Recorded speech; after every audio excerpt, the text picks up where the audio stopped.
It's a pleasure to see everyone here, but before we dive into what I know will be a very festive and celebratory evening, unhappily I'd like to start with a sad note.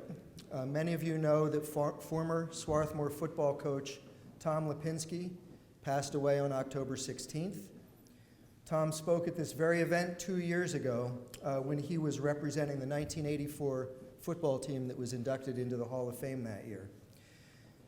Tom coached our team for 10 seasons. He inherited a team with a 29-game losing streak and ended his career with 3 consecutive conference championships. He did that with a roster that never exceeded 42 players. Coach Lipinski, of course, those of you who knew him know that he was known as a man of high character, who genuinely cared about the young men he coached and was committed to doing things in the right way. And as you know, Coach Lipinski will be greatly missed. So thank you. I'm Tom Spock. I'm chair of the Board of Managers and a one-time Swarthmore soccer player, and I'm very pleased to be back to open this dinner. I'd like to start, of course, by congratulating all of the inductees. This is a great honor and an important tradition for our college, and I'd like you to all join me in what I think will be only the first in many rounds of applause.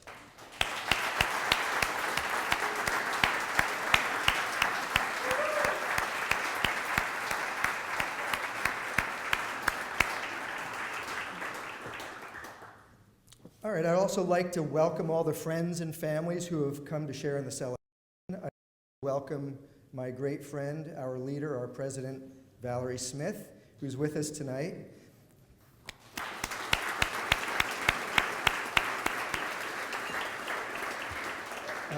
We will be hearing from Val later, but I would like to say that I'm very gratified to know of the importance she places on our athletic program here. Our always dashing athletic director, Adam Hertz.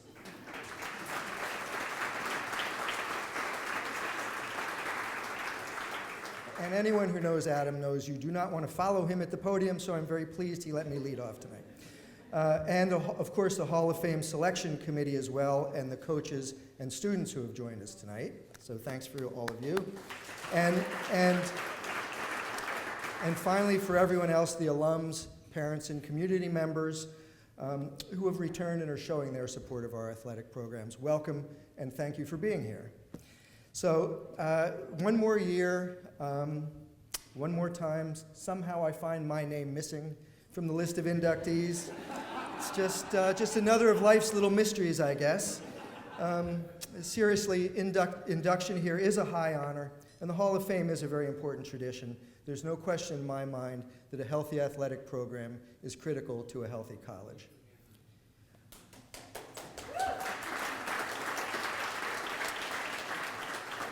And it can be difficult, and I do know what it's like to have to balance dedication to sports with attention to academics, and the sacrifices required at a place like Swarthmore, where, of course, academics very appropriately do have to come first.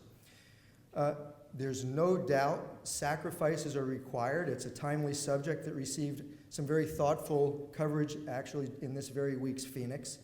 I was thinking about that balance earlier this fall when the local press did some reporting on local area schools and their use of pass-fail grading. When I was here, and to this day, as many of you will remember, first semester of freshman year for Swarthmore students is entirely pass-fail. And a good thing, too. I came to Swarthmore, I made the soccer team, and that year we went to the D3 National Championships. Fantastic experience, and my grades were, well, they were terrible. What does my transcript say? Pass, pass, pass, pass. So thank you, Swarthmore, for that. My grades were fine after that, but I would not have traded that experience my first semester for anything.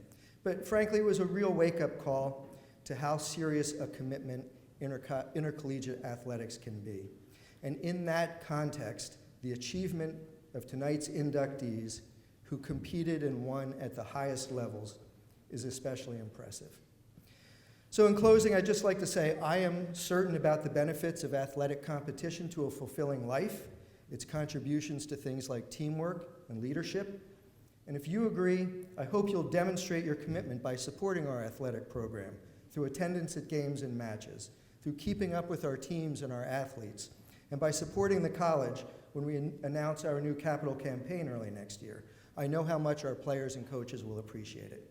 So once again, welcome, inductees, congratulations, and enjoy the banquet. This year, we recognize a football and lacrosse player from the class of 1921, a tennis and badminton player from the class of 47, a swimmer from the class of 76, a lacrosse player from the class of 83, and a distance runner from the class of 2001. Okay, let's do it.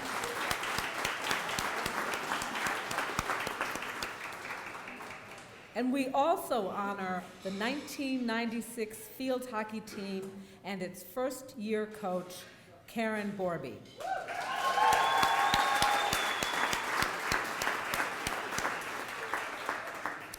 By the way, Karen has coached 4 different teams during her tenure at Swarthmore. That has to be a record of some kind.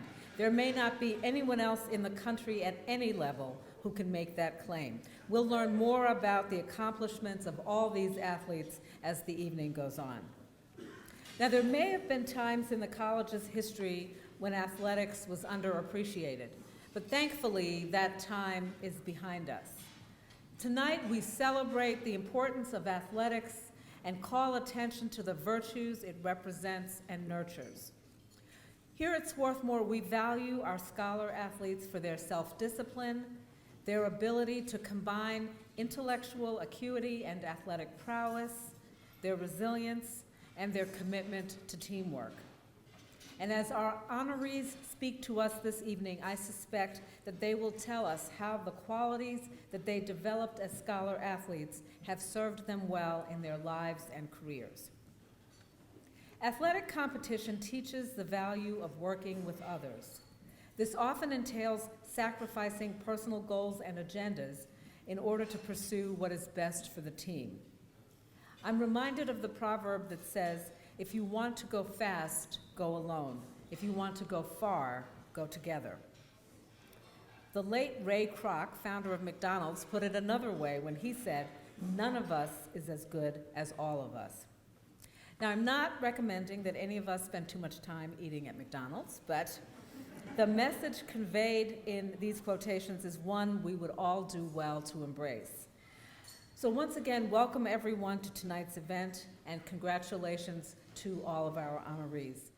The words first and only seem to be included a lot in statements about Alan Valentine. Alan played football and lacrosse during his time at Swarthmore. He led the football program to 15 wins against just 6 losses. And for his efforts on the gridiron, he was named an All-American in his senior year. He was the first Swarthmore athlete to be awarded a Rhodes Scholarship. He took advantage of this opportunity to study at Oxford, where he continued his athletic career playing rugby. Alan was selected to the U.S. Olympic team and became the only Swarthmore alumnus ever to win an Olympic gold medal. Later in life, Alan became the first president of the University of Rochester to be under 35 years of age. All right, it's a stretch, but I'm working on a theme here. Alan went on to become head of the Marshall Plan and then selected to lead President Truman's Economic Stabilization Agency.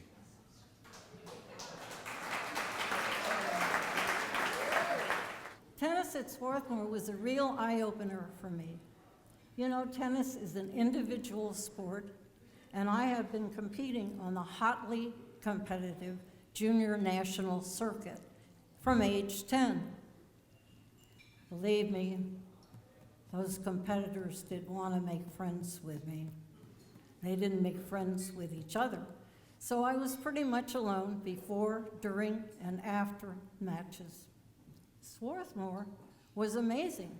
I got here and I found out teammates actually watched each other play matches and they encouraged each other. Hey, what a difference.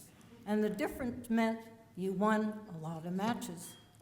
Every year we'd go down to the Inglenook restaurant, which I hear is no longer with us, and we would pig out on their famous fritters. That sense of support was even stronger when I got to play in the Middle States Intercollegiate Championships. I was nervous. I was not playing for me anymore. I was playing for my college.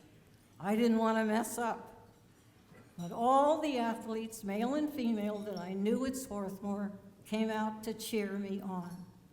And I have to tell you, when the umpire said game, set, and match Swarthmore, we all were really happy together. We were the war babies, and everything was rationed. Our coaches, May Parry and Ed Faulkner, tightly rationed their rationed gasoline, so we'd have enough gas to drive around and go to the different events that we were going to play in. I'll never forget, one day we were going to a match with Bryn Mawr, and we ran out of gas. There we sat on the side of the road. What to do? No cell phones. We had to send somebody to a gas station, have them bring back a can of gas. Vague discussion. Who do we send? Well, we finally decided to send Phil Kincaid. She was the prettiest of us all. And we knew if anybody could get that gasoline, it was gonna be Phil. So we were thrilled. She got the gas, and guess what? We beat Bryn Mawr. In the early 1970s, there were few high school sports offered to women. After competing as an age group swimmer, there was no women's swim team to continue with at my high school in Webster, New York. I tried out for the men's varsity team and became the first and only female member of the squad. Overall, it was a challenging but rewarding experience.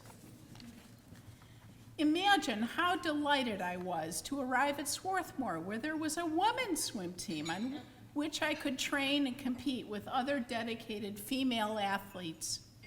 I was proud to be teammates with so many talented swimmers, including my very close friends, Liz Loeb McCain, Polly McKinstry, Lee Smith Quinn, and Cindy Rasmussen.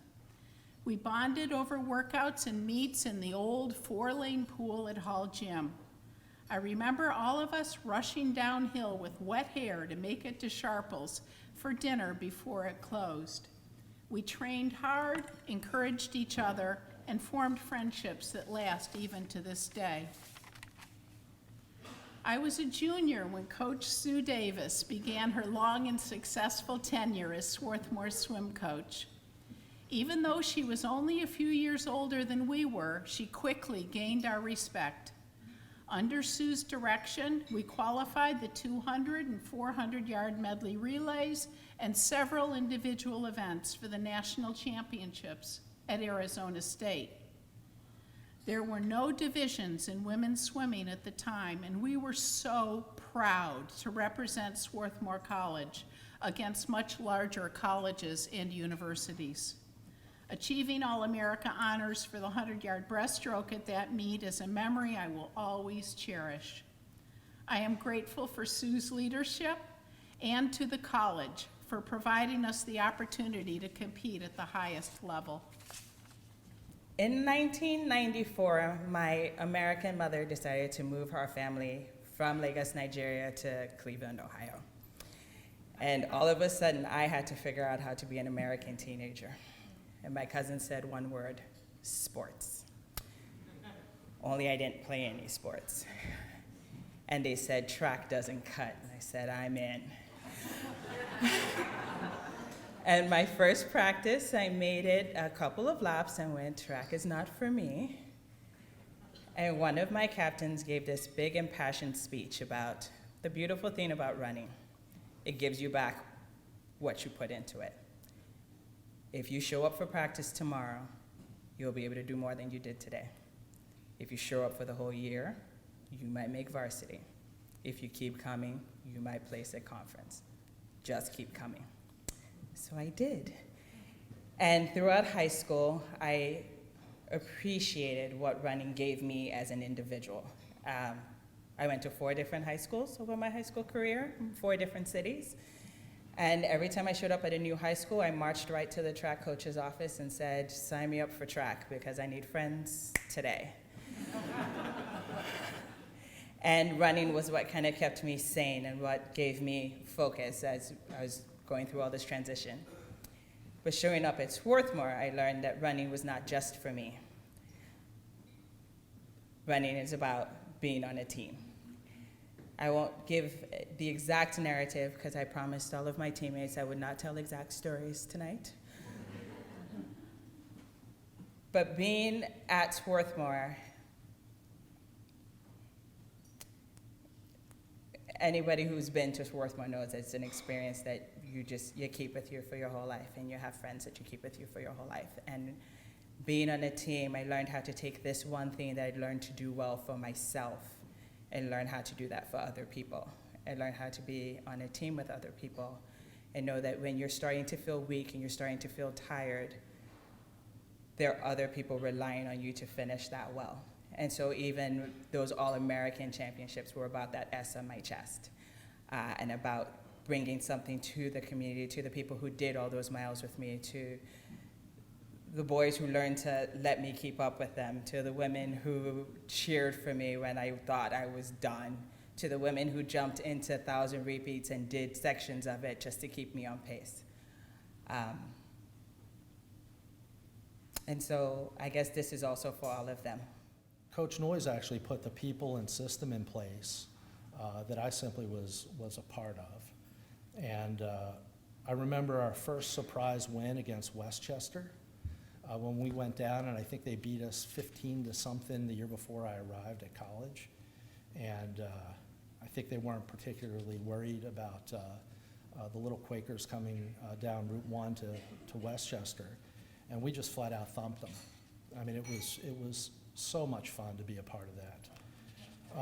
All the way through to the heartbreaking last game of my college career against Gettysburg, where it sure didn't end up the way that we had hoped. But beyond me, a tremendous amount of credit goes to Coach Noyes to assemble a team of players like Pat Carney, our goalie, Hans Hurdle, John Hyros, Jerry Hood, Jay Jr., and Eddie Meehan, all of whom took the program to a level beyond where we left it in 1983 when we graduated. And it was really being a part of something that was so special for me. The wins and losses, as my son well knows, I never forget. Beating Haverford in 1980 for the first time in a while, and then beating Villanova in 1982, and then Drexel in 1983. And then my best win in my college career was against F&M when they were ranked 7th in the country, and we upset them after having lost to them during the regular season in the MAC championship game. They were ranked 7th, and extremely memorable.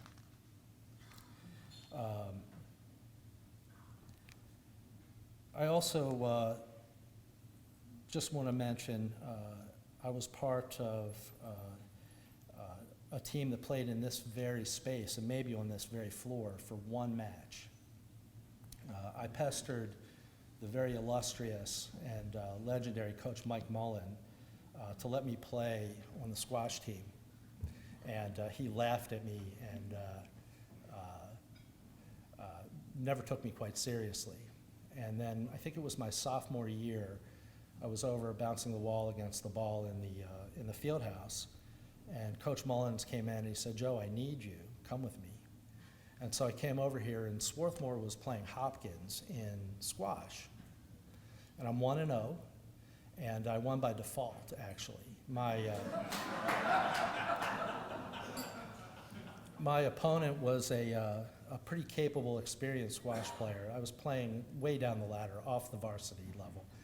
But I kept looking back at Coach Mullins, who was sitting up in this cavernous gallery below. And every time I looked back, he was looking like this against the back wall, and then finally, I think the third time I hit my opponent with a ball, he decided that the match was for Hopkins was out of reach and decided he didn't want to play anymore. So I actually was a 3-sport athlete, very proudly, though I didn't letter in squash. When I had the privilege of coaching this group, they had come to me with an amazing amount of success already. And I inherited a group that hadn't lost anything from the year before as far as starters. I had the challenge of trying to make a very good team even better. And the only way I knew how to do that was to make sure they had fun, to encourage them to embrace and enjoy being a part of a team where the team was bigger than the individuals who played on it. They had the talent as individuals, and they just needed to enjoy the talent together. It wasn't always easy. In fact, we lost our first game and a few along the way. But as the season went on, these women worried less about wins and losses and more about each other. And they ran through the Centennial Conference 9-0, and to earn their first ever NCAA bid for a field hockey team at Swarthmore College. I know we're here to celebrate and reminisce about a particular year and a particular team, but all the athletes in the room tonight know that there is something truly special about competing at the collegiate level for Swarthmore.